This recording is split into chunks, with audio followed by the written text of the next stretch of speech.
Alright, imagine you're standing in a lush forest after a heavy rain. The water from that rain doesn't just vanish, it flows downhill, collects, and eventually runs off into streams and rivers. But how can I figure out just how much water is escaping from the entire forest over time? That's where calculus, and specifically integration, comes in. Let's break it down. Suppose I know the rate at which water is running off, let's call that R of t, or RT, where t is time. Maybe RT is measured in liters per hour. If I want the total runoff over, say, a 6-hour storm, I don't just add up those hourly rates because the rate's changing every moment.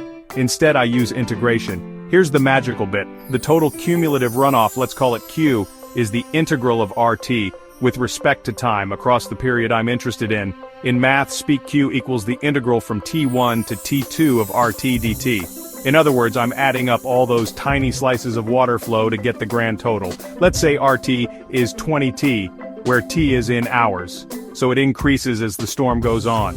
To work out total runoff from hour 0 to hour 6, I set up the integral from 0 to 6 of 20 t dt. Do the maths, and that's 10t squared, evaluated from 0 to 6. So 10 times 36 minus 0, a whopping 360 liters of runoff.